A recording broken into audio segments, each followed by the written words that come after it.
Bienvenue à vous et bienvenue dans ce nouvel épisode d'On se dit tôt. C'est un plaisir pour moi de vous retrouver une nouvelle fois, d'autant plus que ce que je vous propose aujourd'hui, c'est de parler de notre santé mentale et de notre mieux-être. Et d'abord, avec Dr Iman Kandili, qui est psychiatre et psychothérapeute, nous allons voir l'impact de cette pandémie, de cette nouvelle vague sur notre santé mentale.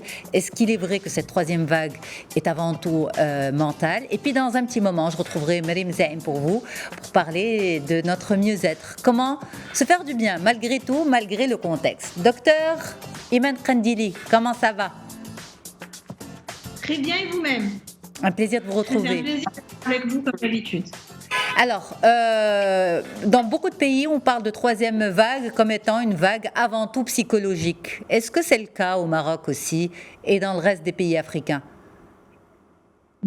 Écoutez, c'est comme partout ailleurs, c'est-à-dire la troisième vague, elle est psychologique parce qu'il y a un impact quand même. C'est comme après les guerres ou après les grosses crises ou la grippe de 1918 qui a aussi décimé pas mal. Il y a une réadaptation à avoir et il y a une réconciliation avec la vie après la survie.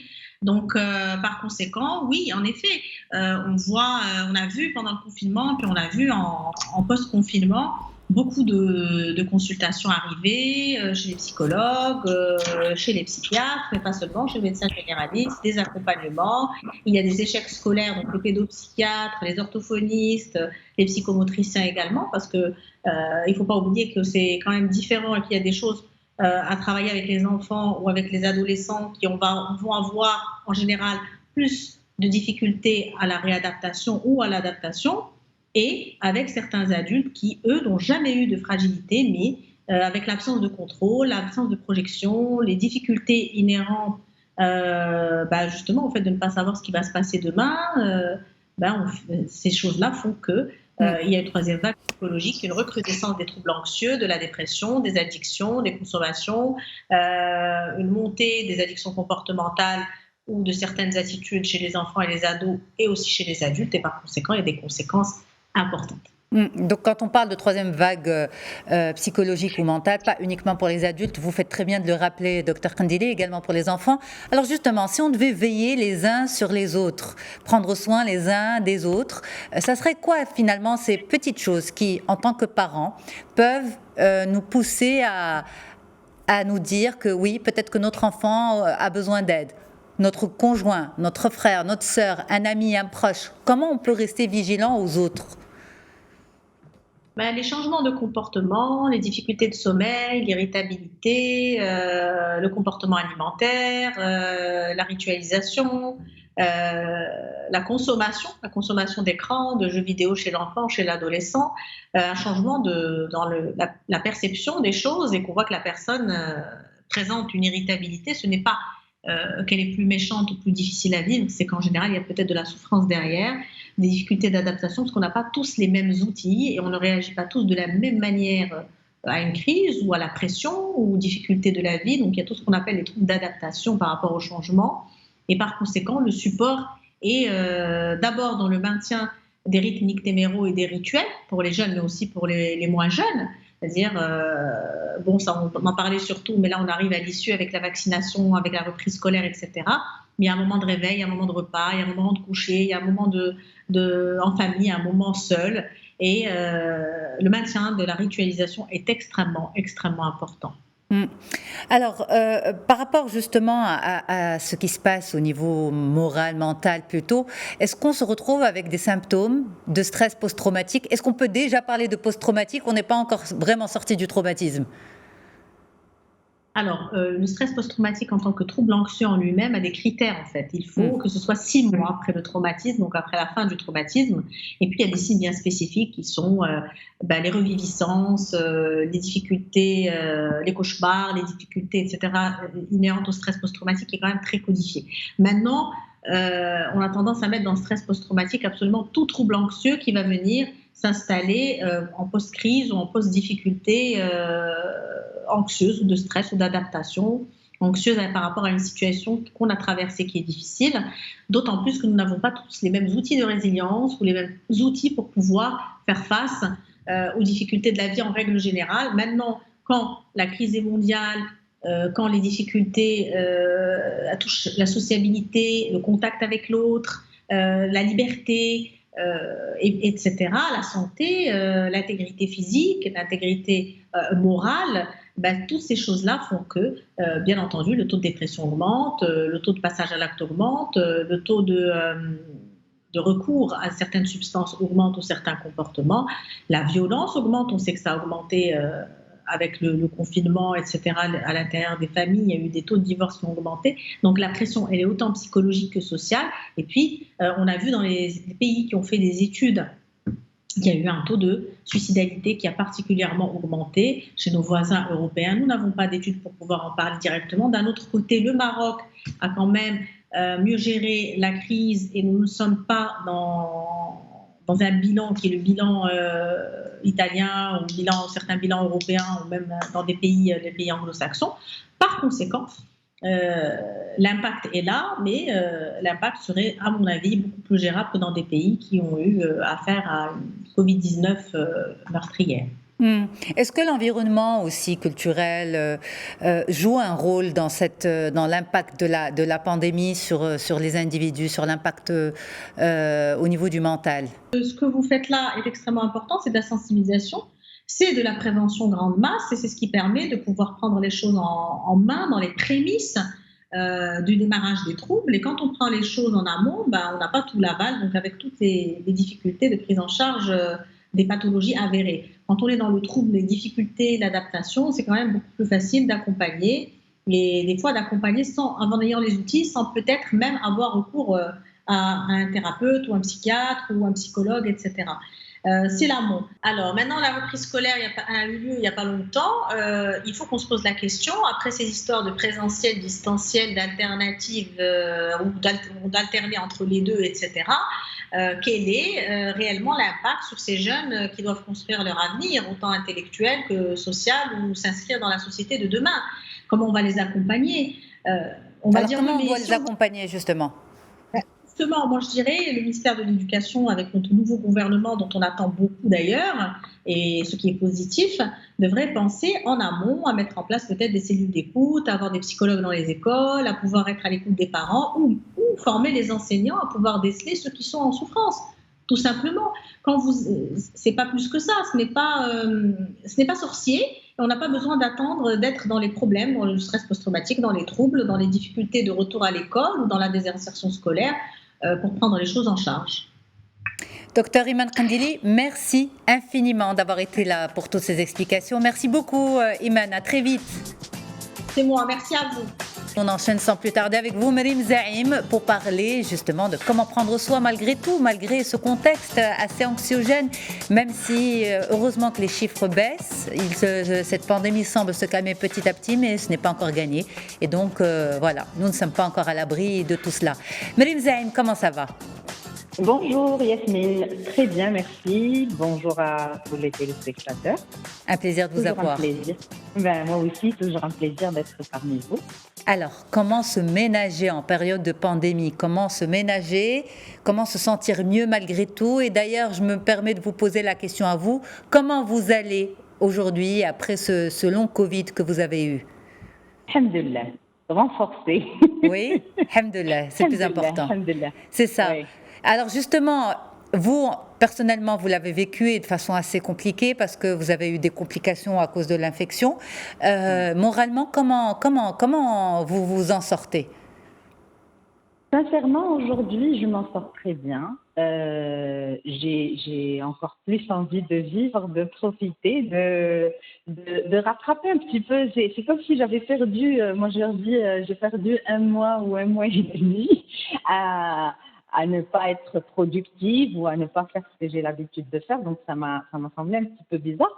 Mais j'ai l'impression que c'est vrai qu'en termes d'énergie, c'est pas encore ça. Je suis pas arrivée encore à la normale, mais j'ai envie d'avancer, j'ai envie d'aller mieux, j'ai envie de me sentir bien, de faire plein de choses, de faire ce que j'aime. Et de continuer à vivre, parce qu'on va continuer tous à vivre, parce que je pense que le plus important aujourd'hui pour la Terre entière, c'est de s'adapter, c'est d'accepter, au fait. Et ça, est-ce que c'est peut-être la première des recommandations, comment se ménager, c'est d'abord en acceptant ce qui se passe? Oui. Je Ouais. pense que l'acceptation est le premier pas qui va nous aider à nous adapter. Parce qu'aujourd'hui, on est tous amenés à nous adapter. Pour moi, il y a un deuil à faire par rapport à nos anciennes vies. On arrête de vivre sur le passé, sur ce qu'on avait avant la pandémie. C'était une partie de la vie. Aujourd'hui, il y a eu des changements et c'est des changements qui ne vont pas changer d'aussitôt. Il y a beaucoup de choses qui vont continuer à changer. Il y a beaucoup de nouvelles choses qui se sont installées dans nos vies et qui vont rester.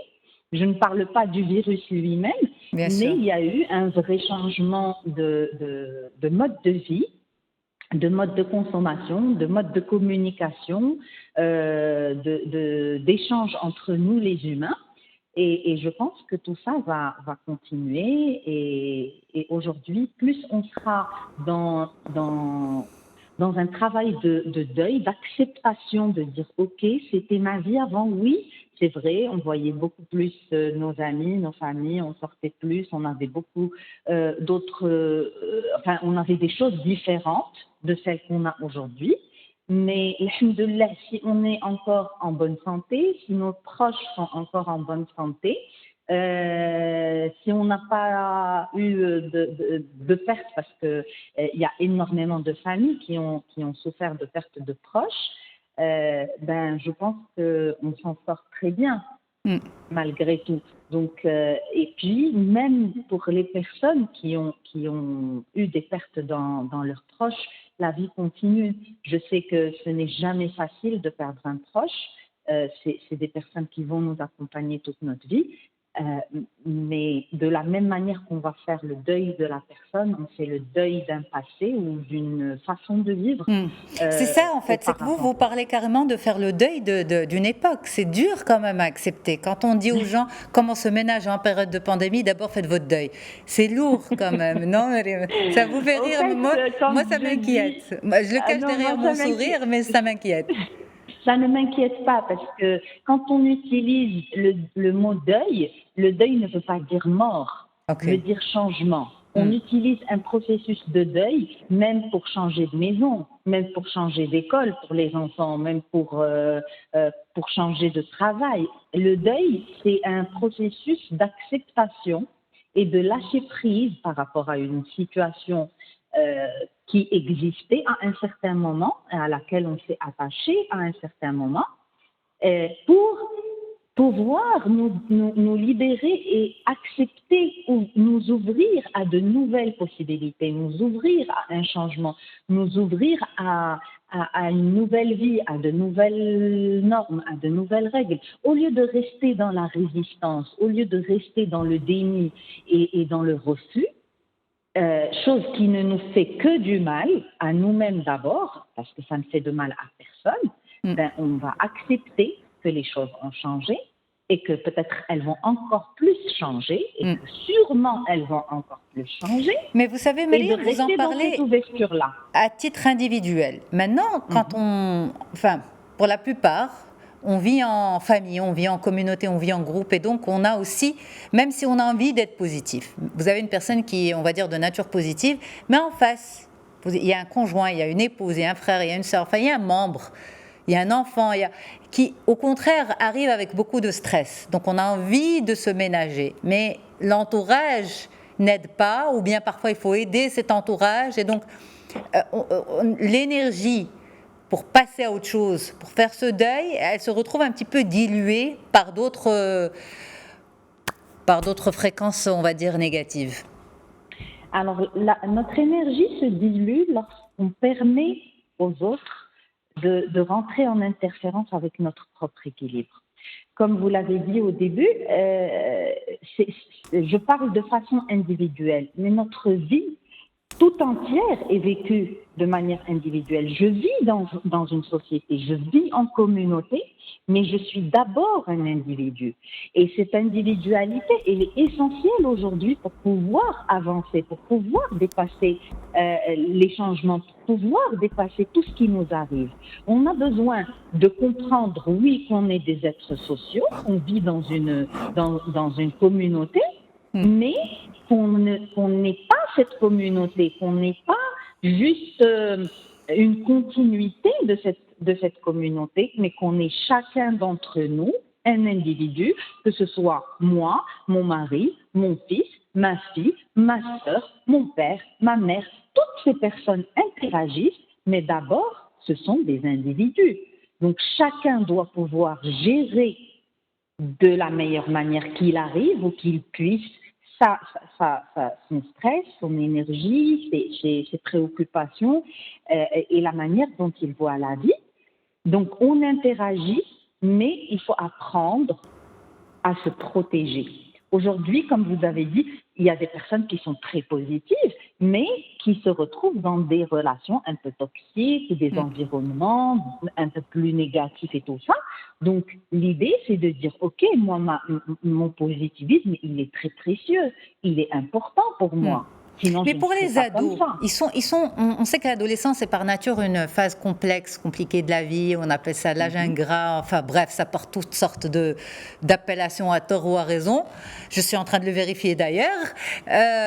Mais voilà, ces ados aussi qui sont déjà un peu mal dans leur peau, avec cette pandémie en plus, est-ce qu'elle apporte comme frein à leur épanouissement personnel, etc. Comment en tant que parent on peut aider nos ados? Alors d'abord, il faut qu'on comprenne une chose.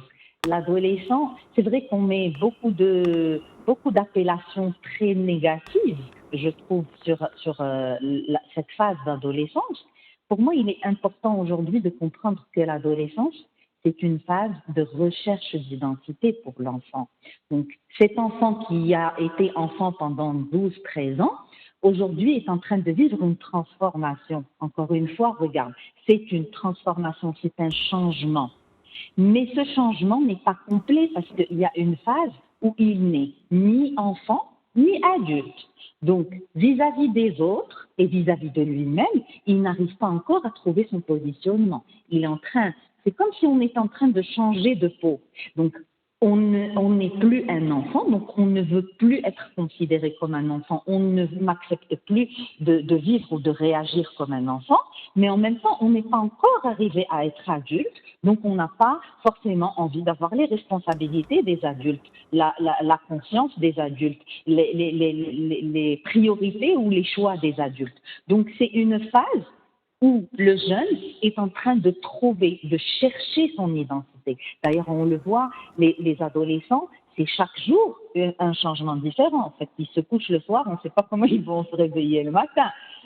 Aujourd'hui, ma fille va sortir en mini-jupe, demain elle va mettre que des pantalons, après-demain elle va me dire j'ai envie de me teindre les cheveux en rouge.